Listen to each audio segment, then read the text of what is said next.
आज मैले टपिक लिएर आएको छु, परमेश्वरले तपाईको निम्ति अगाडि उत्तम कुरा राखिदिनु भएको छ। हामी कति परमेश्वरले विगतमा गर्नुभएको कुराहरू हामी सम्झिराखेका हुन्छौँ। उहाँले विगतमा हाम्रो जीवनमा गर्नुभएको महान कृपा, उहाँले गर्नुभएको महान कार्यलाई हामीले सम्झिराखेका हुन्छौँ। हामी भन्छौँ परमेश्वरले मेरो जीवनमा ठुलो छुटकारा दिनुभयो, परमेश्वरले मलाई असल जीवन उहाँले मलाई दिनुभएको छ, विगतमा उहाँले मलाई ठुलो आशिष दिनुभएको छ, ठुलो आर्थिकमा वृद्धि गर्नुभएको छ, ठुलो बिजनेसमा वृद्धि गर्नुभएको छ। मैले परमेश्वरको असल जीवन जिएको छु भन्दै हामी धन्यवाद दिँदै बस्छौँ र हामी खुसी हुन्छौँ र परमेश्वरप्रति हामी कृतज्ञ पनि भइराखेका हुन्छौँ। तर म तपाईँले भन्न चाहन्छु, तपाईँको विगतको आशिष, विगतको छुटकारामा यतिमै तपाईँ सन्तुष्ट भएर तपाईँ नबस्नुहोस्, किनकि परमेश्वरको ठुलो आशिष छ नि तपाईँको जीवनमा विगतमा मात्र न, उहाँले तपाईँको अझै त्योभन्दा ठुलो उहाँले भविष्यमा उहाँले राखिदिनु भएको छ। तपाईँको जीवनमा अझै ठुलो आशिष अगाडि छ, विगतमा उहाँले गर्नुभएको छ, विगतमा हामी धन्यवाद दिन्छौँ। अझै त्योभन्दा ठुलो आशिष परमेश्वरले तपाईँको लागि भविष्यमा उहाँले राखिदिनु भएको छ। अझै तपाईँको जीवनमा ठुलो वृद्धि उहाँले विगतमा मात्र न, अझै उहाँले भविष्यमा उहाँले तपाईँको निम्ति उहाँले राखिदिनु भएको छ। अझ असल दिन तपाईँको विगतमा मात्र तपाईँले देख्नु भएको छ, अझ त्योभन्दा असल दिन परमेश्वरले तपाईँको निम्ति भविष्यमा उहाँले राखिदिनु भएको छ। यिनी कुरा तर हितोपदेश 4को 18मा यहाँ लेखिएको छ, धर्मीको चाल प्रभातको प्रथम चमक जस्तो हो, त्यो मध्य दिन नहुन्जेल झन झन चहकिलो हुँदै जान्छ यहाँ भन्नुभएको छ। आज हामी धर्मी जन हो, हाम्रो जीवनमा परमेश्वरको जति पनि काम छ यो पहिलो मात्रै हो के, यो पहिलो कदम मात्रै हो। अझै धेरै आशिष, अझै धेरै वृद्धि, अझै परमेश्वरको अचम्मको काम, अझै धेरै ठुलो छुटकारा, ठुलो विजय छ नि उहाँले तपाईँको लागि अगाडि भविष्यमा उहाँले राखिदिनु भएको छ। त्यही भएर आज तपाईँको यो सोचलाई तपाईँले तन्काउनुहोस्, त्यही भएर तपाईँको आफ्नो दर्शनलाई तपाईँ अझै ठुलो बनाउनुहोस्, तपाईँको विश्वासलाई अझै धेरै तपाईँले बढाउनुहोस्, किनकि परमेश्वरले तपाईँको लागि अझै ठुलो काम उहाँले अगाडि उहाँले राखिदिनु भएको छ, अगाडि उहाँले गर्न चाहनुहुन्छ। आमेन। हेर्नुहोस् त, धर्मीको चाल त प्रभातको प्रथम चमक जस्तै हो, त्यो मध्य दिन नहुन्जेल झन झन चहकिलो हुँदै जान्छ। आमेन। आज हाम्रो धार्मिकता झन झन चहकिलो हुँदै जान्छ। आज हामी झन एउटा आशिषमाथि अर्को आशिषमा हामी बढ्दै जान्छौँ, एउटा वृद्धिमाथि अर्को वृद्धिमा हामी बढ्दै जान्छौँ, एउटा बुद्धिमाथि अर्को बुद्धिमा हामी बढ्दै जान्छौँ, एउटा महिमाबाट अर्को महिमामा हामी बढ्दै जान्छौँ। त्यही भएर तपाईँको असल दिन विगतमा मात्रै होइन, भविष्यमा छ। तपाईँको विगतको सफलता नै त्यो जीवनको ठुलो सफलता होइन के, अझै ठुलो सफलता, अझै ठुलो आशिष त परमेश्वरले तपाईँको लागि अगाडि उहाँले राखिदिनु भएको छ। अझै ठुलो वृद्धि, अझै अचम्मको काम, अझै ठुलो छुटकारा, अझै ठुलो परमेश्वरको महान कृपा उहाँले तपाईँको लागि अगाडि भविष्यमा उहाँले राखिदिनु भएको छ। दोस्रो कोरिन्थी 3:18मा यहाँ भनेको छ, हामी सबै घुम्टो हटाएको मुहाले प्रभुको महिमा प्रतिबिम्ब गर्दछौँ अनि एउटा महिमादेखि अर्को महिमातिर उक्लँदै उहाँको रूपमा बदलिँदै जान्छौँ। प्रभुबाट यो आउँछ जो आत्मा हुनुहुन्छ। आज परमेश्वरले तपाईँ र मलाई एकै ठाउँमा उहाँले राखिराख्नुहुन्न कि, उहाँले हामीले एउटा महिमाबाट अर्को महिमामा उहाँले लिएर जान चाहनुहुन्छ, एउटा वृद्धिबाट अर्को वृद्धिमा, एउटा छुटकाराबाट अर्को छुटकारामा, एउटा आशिषबाट अर्को आशिषमा उहाँले तपाईँ र मलाई निरन्तर उहाँले लिएर जान चाहनुहुन्छ। मैले प्राय भन्छु नि, म जीवनमा मेरो अगाडिको दिनहरूमा जब म हेर्छु, जब मेरो लिडरसँग कनेक्सन भयो, झन् झन् म आत्मामा बढेछु, मेरो प्रभाव बढेछ, मेरो स्वभाव अझै ख्रिस्टको जस्तो चरित्रमा निर्माण हुँदै गइराखेको छ, मेरो दियाई अझै धेरै बढिराखेको छ।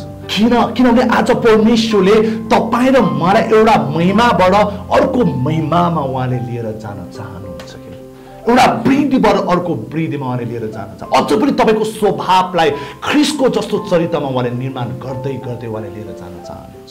अझै तपाईँको प्रार्थना बढेर जानेछ, तपाईँ आत्मामा अझै धेरै बढ्नुहुन्छ, तपाईँको स्वभाव अझै धेरै ख्रिस्टको जस्तै चरित्रमा तपाईँ निर्माण बढ्दै तपाईँ जानुहुन्छ, एउटा आशिषबाट अर्को आशिषमा तपाईँ जानुहुन्छ, एउटा वृद्धिबाट अर्को वृद्धिमा तपाईँ जानुहुन्छ। यो परमेश्वरको इच्छा हो। जहिले तपाईँ लिनुहोस्, यो वर्षमा म पहिला जस्तो हुँदैन, यो वर्षमा अझै धेरै म आत्मामा वृद्धि हुनेछु, अझै धेरै मेरो बिजनेस बढ्नेछ, अझै धेरै मेरो प्रभाव बढ्नेछ, अझै धेरै मेरो इन्कम बढ्नेछ, अझै धेरै मेरो दियाई बढ्नेछ, अझै धेरै म आत्मामा म बढ्नेछु। अब मेरो दर्शन झन बढेर जानेछ, मेरो स्वभाव झन ख्रिस्टको जस्तो चरित्रमा म निर्माण हुँदै जानेछु, म पवित्र आत्माको फल अझै धेरै म फलाउँछु, अझै धेरै म स्वस्थ भएर जानेछु। अब यो विश्वास तपाईँले लिनुहोस्। अर्को दोस्रो पोइन्टमा म आएको छु, पुरानो दिन भन्दा अझै असल दिन अगाडि छ।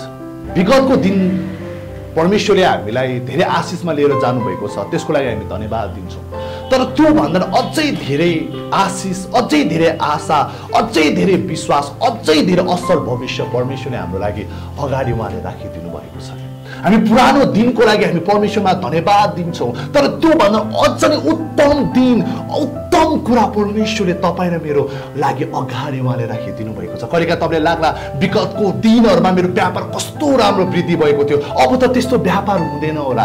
विगतमा परमेश्वरले मलाई कति धेरै आशिष दिनुभएको छ, अब अगाडिको दिनमा मेरो हुँदैन होला। विगतमा मेरो सम्बन्ध कति राम्रो थियो, मेरो पतिले मलाई कति माया गर्थ्यो, अब त मलाई माया गर्दैन, अब मेरो विगतको जस्तो सम्बन्ध हुँदैन होला तपाईँ लाग्छ। तर म तपाईँलाई भन्न चाहन्छु, तपाईँको विगतको नाफा नै तपाईँको अन्तिम नाफा होइन, विगतको आशिष नै तपाईँको अन्तिम आशिष होइन, विगतको तपाईँको ठुलो छुटकारा बिजेन अन्तिम होइन। अझै उत्तम आशिष, अझै उत्तम वृद्धि, अझै उत्तम नाफा परमेश्वरले तपाईँको लागि अगाडि भविष्यमा उहाँले राखिदिनु भएको छ। आज येशू हुनुहुन्छ नि, येशूले जहिले पनि तपाईँले मेरो जीवनमा छ नि यस्तो काम गर्नुहुन्छ नि, पहिलाको भन्दा नि अझै असल कुरा उहाँले तपाईँले मेरो लागि उहाँले जुटाइदिनुहुन्छ। उहाँ आज हाम्रो येशू हुनुहुन्छ। तपाईँले जति नै विगतमा पाउनु भएको छ, जति आशिष त्यो भन्दा अझ नै बढी आशिष तपाईँको अगाडि छ। विगतमा पाउनु भएको वृद्धि भन्दा अझै ठुलो वृद्धि तपाईँको अगाडि छ। तपाईँको आर्थिकमा वृद्धि, व्यापारमा वृद्धि, तपाईँको अझै असल दिन विगतमा मात्र होइन, अगाडि भविष्यमा परमेश्वरले तपाईँको निम्ति साँचेर उहाँले राखिदिनु भएको छ। यूहन्ना 2:1-11 तपाईँले त्यहाँनिर काना नगर विवाह तपाईँले त्यहाँनिर पाउन सक्नुहुन्छ। एक दिन काना नगरमा ठुलो विवाह हुन गइराखेको हुन्छ, अनि त्यो विवाहमा सयौं मानिसहरूलाई चाहिँ त्यहाँनिर बोलाएको हुन्छ। अनि त्यो विवाहमा येशू र येशूको परिवार र येशूको चेलाहरूलाई पनि त्यो विवाहमा निमन्त्रणा आएको हुन्छ। अनि दुलाहाले के गर्छ भन्दाखेरि त्यो विवाह रमाइलो गर्नको निम्ति त्यहाँ चाहिँ दागमग चाहिँ उसले पुरा बन्दोबस्त गरेको हुन्छ। किनकि विवाहमा पहिला त्यो इजरायलको ठाउँमा होइन विवाह हुँदाखेरि दागमग एकदम अनिवार्य हुन्थ्यो। जब दागमग हुन्छ उनीहरूले पिउँछ, अनि त्यो दागमग पिएर उनीहरू नाचगान गर्न थाल्छ, रमाइलो गर्न थाल्छ, उनीहरू मोज मस्ती गर्न थाल्छ। अनि त्यसपछि दुलाले पुरा दागमगको उसले व्यवस्था गरेको हुन्छ। अब दुलाले सोच्छ अब यसपालिको मेरो विवाह दामी हुनेछ, किन मैले सयौं मानिसहरूले मैले बोलाएको छु, मैले दागमग मैले राखेको छु, अब मेरो विवाहमा नाचगान हुन्छ, रमाइलो हुन्छ, यो हुन्छ उसले सोचेको हुन्छ। जब विवाहको दिन आउँछ हर पुरा पाहुनाले भरिन थाल्छ। त्यसपछि येशू र येशूका चेलाहरू पनि त्यो विवाहमा उहाँहरू आउनुहुन्छ। त्यसपछि पाहुनाहरू दागमग पिएर एकदम रमाइलो गर्न थाल्छ, नाचगान गर्न थाल्छ, होइन मोज मस्ती गर्न थाल्छ। त्यहाँनिर ठुलो रमाइलो भइराखेको हुन्छ।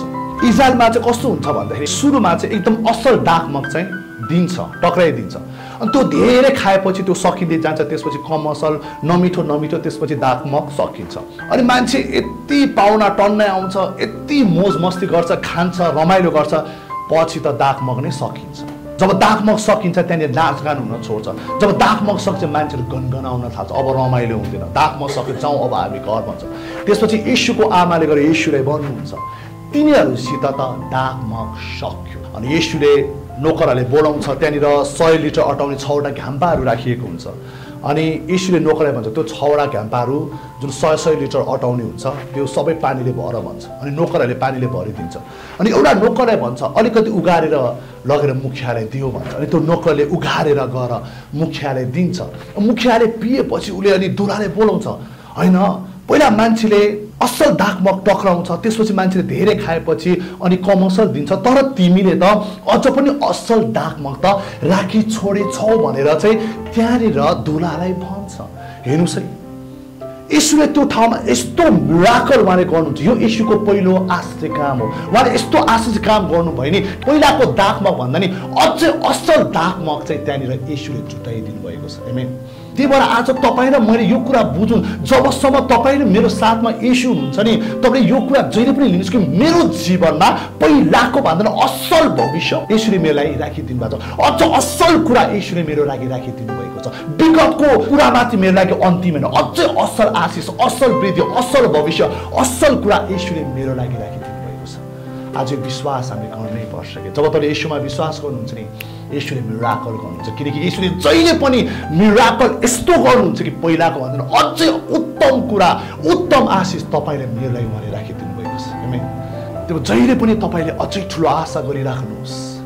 पहिला मलाई लाग्थ्यो प्रभुले मलाई पहिला कति छुनुहुन्थ्यो, अब त्यस्तो हुँदैन होला भन्दा तर मलाई यो वचन अझ पनि मलाई विश्वास छ पहिलाको छुवाई भन्दा नि 1000 गुणा छुवाई अझ पनि प्रभुले मलाई छुनुहुन्छ पहिलाको वृद्धि भन्दा अझै धेरै आत्मामा परमेश्वरले मलाई वृद्धि गर्नुहुन्छ पहिलाको चेहरा अझ नि धेरै चेहरा परमेश्वरले मेरो लागि राखिदिनु भएको छ पहिलाको इन्कम भन्दा अगाडि अझै प्रशस्त इन्कम मेरो हुनेछ आमेन किन येशू मेरो साथमा हुन्छ तर मलाई कतिजना छोडेको मलाई के मतलब लाग्दैन कि मेरो साथमा येशू छ नि काफी छ के किन येशूले मेरो जीवनमा जहिले पनि विगतमा भन्दैन उत्तम कुरा उत्तम आशिष उत्तम भविष्य उहाँले मेरो लागि राखिदिनु भएको छ अर्को पोइन्टमा छ परमेश्वरले अझै असल कुरा तपाईको लागि तयारी गर्दै हुनुहुन्छ कहिलेकाहीँ हामीले प्रार्थनामा मागेको कुरा हामीले पाउँदैनौँ कहिलेकाहीँ हामीले इच्छा गरेको कुरा हामीले पाउँदैनौँ कहिलेकाहीँ हामीले कुनै व्यक्तिको लागि सम्बन्धको लागि हामीले प्रार्थना गरिराखेको हुन्छ कि त्यो व्यक्ति मेरो जीवनमा आओस् तर त्यही व्यक्तिलाई हामीले धोका दिन्छ त्यही व्यक्तिलाई हाम्रो जीवनमा छोडेर गइदिन्छ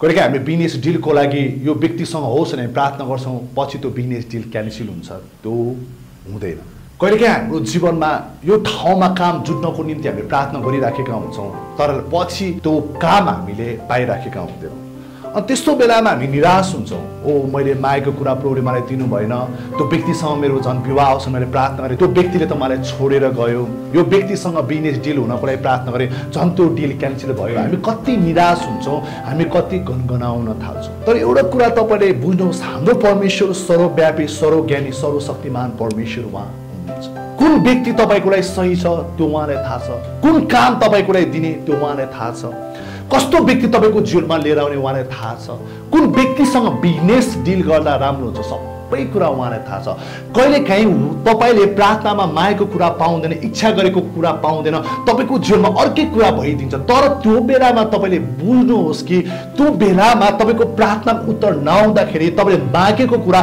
नपाउँदाखेरि यो कुरा बुझ्नुहोस् कि तपाईँको लागि परमेश्वरले अझै धेरै असल कुरा चाहिँ उहाँले तपाईँको लागि राखिदिनु त्यही भएर कहिलेकाहीँ उहाँले हाम्रो जीवनबाट हामीले इच्छा गरेको व्यक्ति उहाँले लिएर जानुहुन्छ कहिलेकाहीँ हामीले मागेको कुरा उहाँले दिनुहुन्न कहिलेकाहीँ हाम्रो जीवनमा त्यो काम जुटोस् भने प्रार्थना गर्छ तर त्यो काम हाम्रो जीवनमा हुँदैन किनकि परमेश्वरले तपाईँको लागि अझ उत्तम कुरा अझै त्योभन्दा असल कुरा उहाँले तपाईँको निम्ति राखिदिनु भएको छ आमेन त्यो बेलामा तपाईँ निराश नहोस् त्यो बेलामा झन् तपाईँ विश्वासमा अगाडि बढ्नुहोस् यो व्यक्तिले मलाई छोडेर गए तापनि तर योभन्दा अझ असल व्यक्ति परमेश्वरले मेरो लागि राखिदिनु भएको छ यो काम नपाए तापनि तर परमेश्वरले योभन्दा असल काम मेरो लागि राखिदिनु भएको छ यो प्रार्थना उत्तर नआए तापनि तर म यो बुझ्छु कि यो परमेश्वर इच्छा नै योभन्दा उत्तम कुरा परमेश्वरले मेरो लागि राखिदिनु भएको छ किनकि परमेश्वरले जहिले पनि तपाईँलाई उत्तम कुरा उहाँले दिनुहुन्छ आमेन त्योभन्दा असल कुरा उहाँले दिनुहुन्छ त्यही भएर जब हामी परमेश्वरमा भरोसा गर्छौँ नि परमेश्वरले तपाईँको जीवनमा अझै उत्तम आशिष उत्तम कुरा उहाँले तपाईँको जीवनमा